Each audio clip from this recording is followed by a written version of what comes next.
کاهل و ناداشت بدم، کام در آورد مرا. دودی اندیشه او همچو شکر خورد مرا.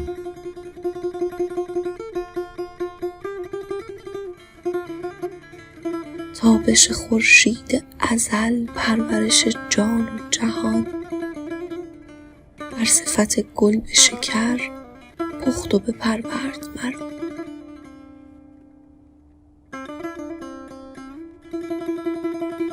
گفتم ای چرخ فلک مرد جفای تو نیم، گفت زبون یافت مگر ای سر این مرد مرا.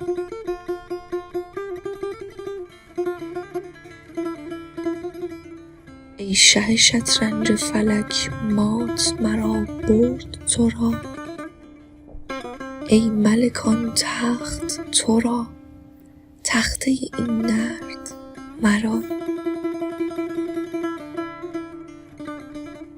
تشنه و مستسقی تو گشته ام ای بحر، چنانک بحر محیط ار بخورم باشد در خورد مرا.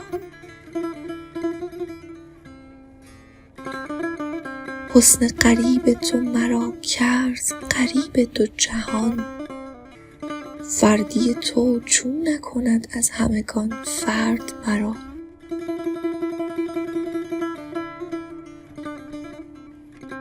رفتم هنگام خزان سوی رزان دست گزان، نوحه گر هجر تو شد هر ورق زرد مرا.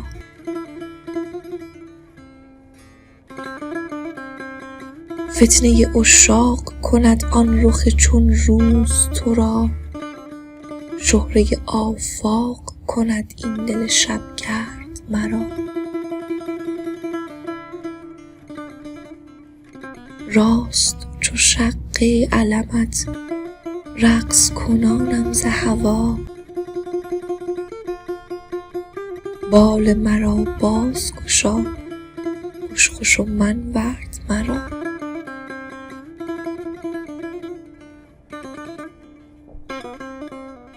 صبح دم سرد زند از پی خورشید زند، از پی خورشید تو است این نفس سرد مرا.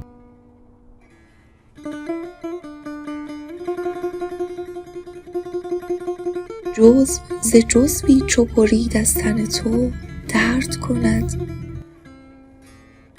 جزو من از کل ببرد چون نبود درد مرا.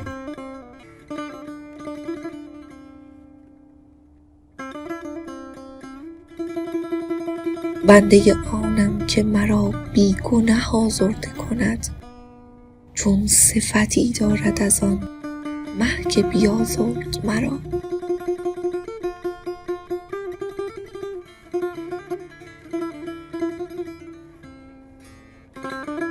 هر کسکی را هوسی قسم قضا و قدر است، عشق وی آورد قضا هدیه ره آورد مرا.